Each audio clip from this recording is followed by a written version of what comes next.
Y entrando o anjo donde él estaba, dícele: Dios te salve, llena de gracia, el Señor es contigo. Bendita es tú entre las mujeres. Y ella, tendo ouvido estas cosas, turbóse con as súas palabras, e discurría pensativa qué salvación sería esta.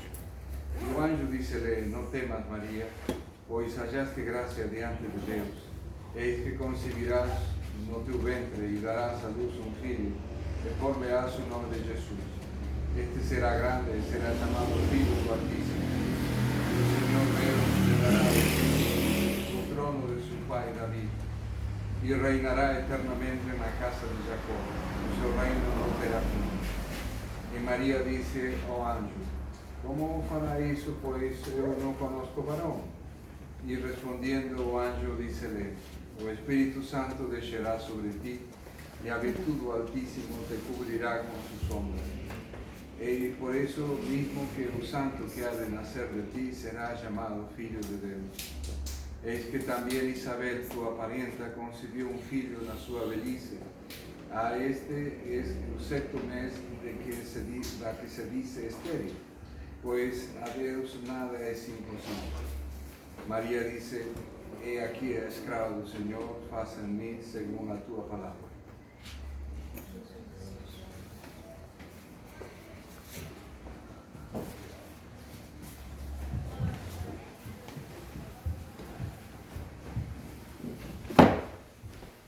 Si bien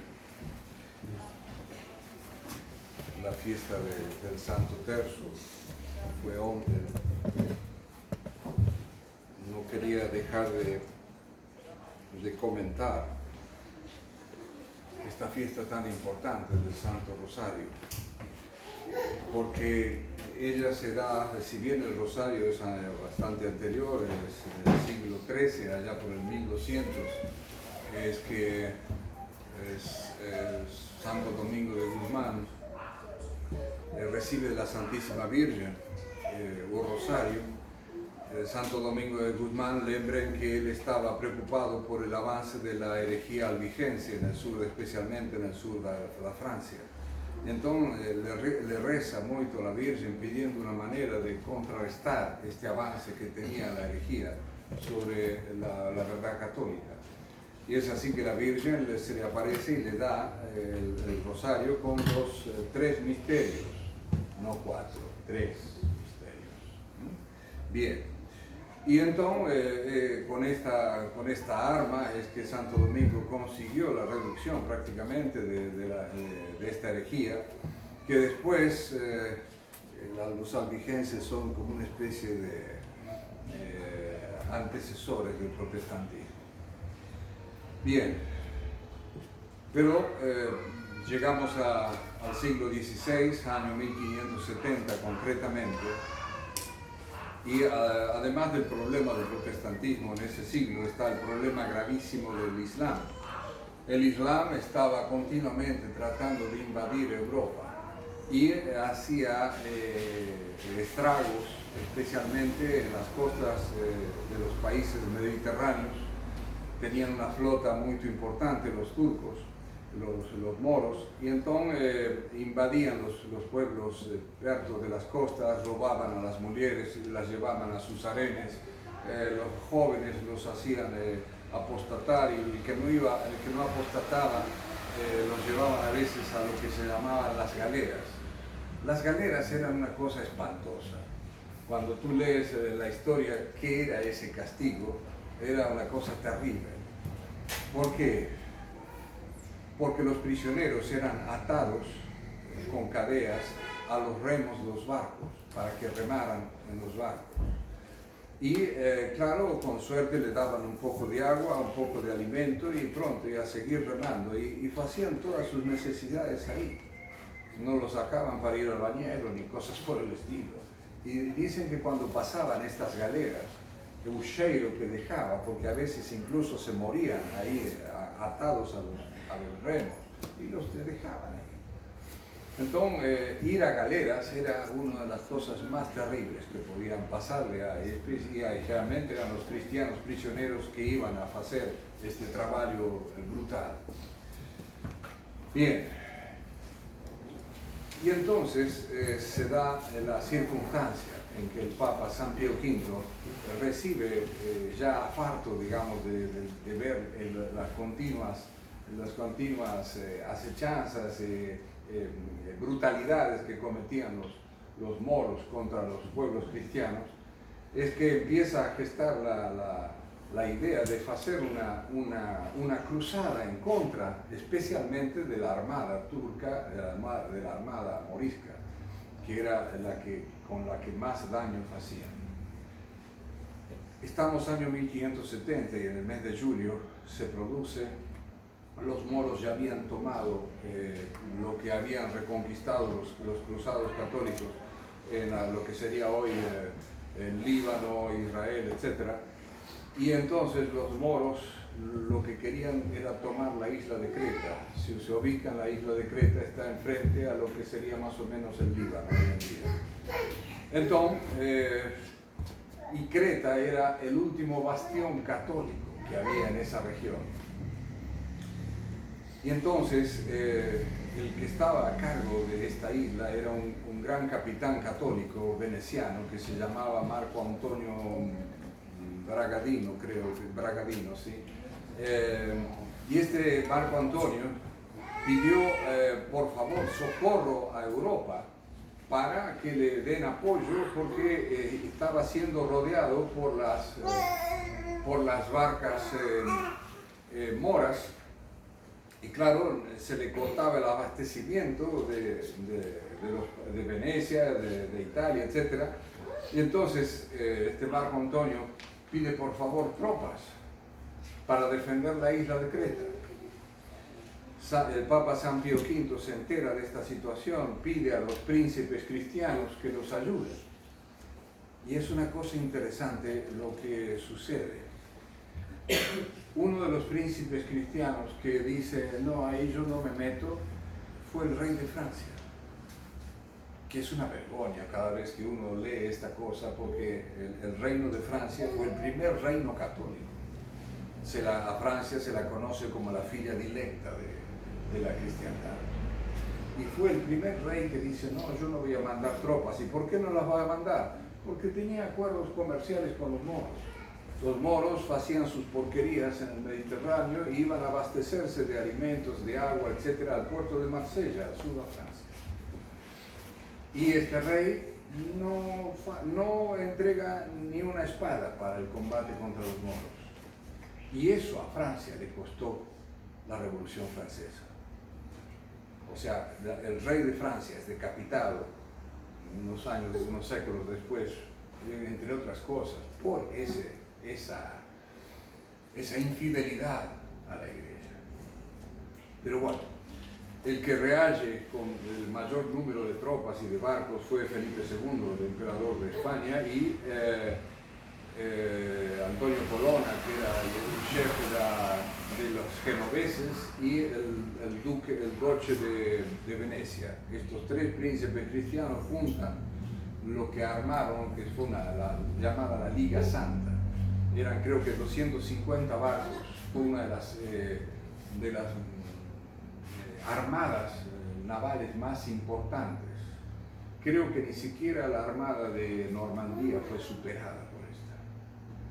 Bien, la cuestión es que los cristianos, hasta que el rey consigue convencer a estos personajes de poner los ejércitos, abastecerse de armas, etcétera, etcétera, hasta que sucede todo esto, llega prácticamente el mes de fines de septiembre, comienzos de septiembre. Y en septiembre ya Marco Antonio, que estaba resistiendo en Creta, no da más, no tenía ni para comer solamente las peras que crecían. Por encima, la isla de Creta es una isla seca, no tiene mucha hierba, etc. No podían salir a pescar porque los bolos los tenían en la playa. En fin, entonces Marco Antonio, que estaba ahí a cargo de las tropas venecianas, creo que ya le quedaban prácticamente unos pocos hombres, decide rendirse y le pide al moro, al jefe moro, hacer un pacto. Decimos, muy bien, rendimos la isla, más nos dejan un salvoconducto para irnos a Venecia. Y los moros le dicen, sí, por supuesto, claro.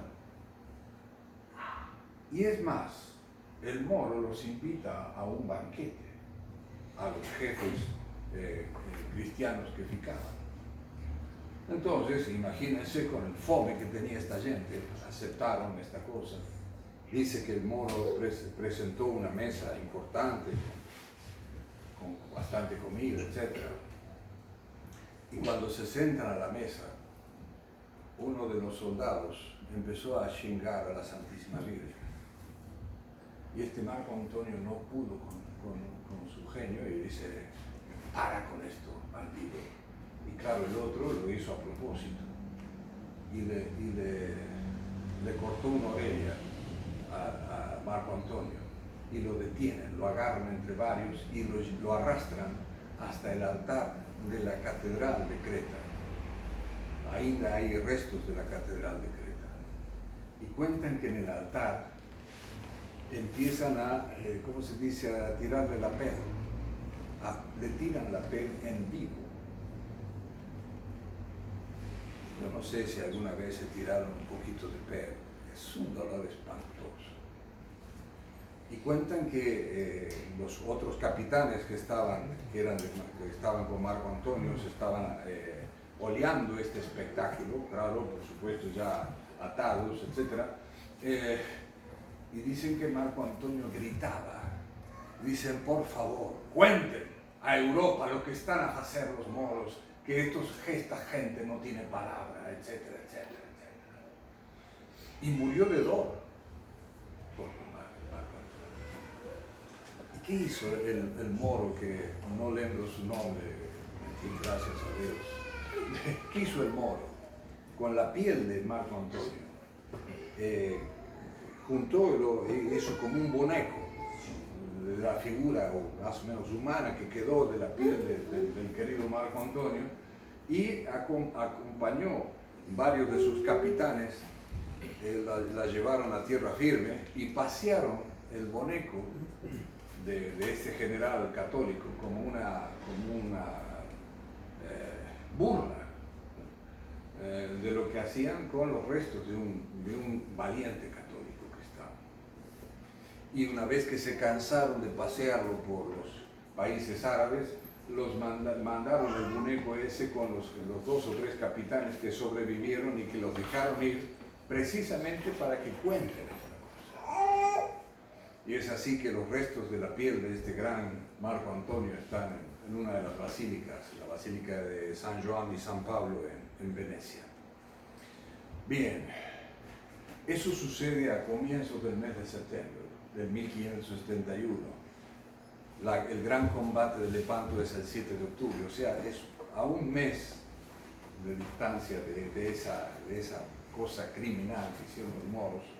Se provoca entonces el gran encuentro de la flota católica contra la armada musulmana que estaba en el Golfo de Lepanto, al sur de Grecia, y estaba colocada la flota de los moros en forma de media luna. Y cuentan que la armada católica, liderada por Juan de Austria, que era hermanastro de Felipe II, se arruma de manera tal de ponerse en forma de cruz. O sea, era un combate evidentemente entre Dios y los enemigos de Dios. Comienza el combate 5 o 6 de la mañana, dura hasta las 5 de la tarde, y hasta que ya al final de la tarde recién se define la situación y la victoria de las tropas de la Armada Católica sobre los moros. Dicen que el mar de Lepanto ficó todo teñido de sangre. Fue una de las cosas de los combates más, comentados y estudiados incluso en el arte de la guerra. Bien, mientras tanto, el Papa San Pío V había mandado a rezar el tercio. Pensé que San Pío V era monje dominico, o sea, era monje de la orden fundada por Santo Domingo de Guzmán, que había recibido el tercio de la Virgen, el rosario de la Virgen. Entonces, San Pío V sabía del poder del rosario y mandó rezar el rosario a toda la cristiandad. Y hay un detalle interesante, porque cuentan que la victoria se define ya alrededor de las 5 de la tarde en el Lepanto. Y la Virgen le avisa a San Pío V de la victoria de las tropas cristianas. Y San Pío V manda a hacer sonar los signos de todas las iglesias. Y cuando Juan de Austria, el capitán católico, manda una delegación rápida para que avisen de la victoria al Papa, cuando llega esa delegación en Roma estaban de fiesta. Y dicen, ¿de qué están de fiesta? Es que hemos ganado el Lepanto. Y ellos dicen, pero ¿cómo si yo traigo la noticia? San Pío V ya se había enterado de la victoria. En fin, y es por esta victoria tan marcada y de la influencia de la Santísima Virgen tan marcada, es que el Papa San Pío V pone esta fiesta del Santo Rosario el 7 de octubre, que es el día del combate del Lepanto. Esto para mostrarles no solamente el origen de esta fiesta y la gran epopeya, la magna victoria que tuvieron las armas católicas en Lepanto, sino como un ejemplo de lo que podemos conseguir con el rosario. Otro ejemplo muy interesante es lo que pasó en Austria en el siglo XX. En el siglo XX los rusos ocupan con su ejército Austria. Creo que fue en el año 1945 aproximadamente, o 48, hubo un frailecito, un hermano, que se puso con que había que rezar el rosario para expulsar las tropas invasoras rusas. Y empezaron a organizarse. La cuestión es que no había austríaco que no estuviese rezando su tercio continuamente.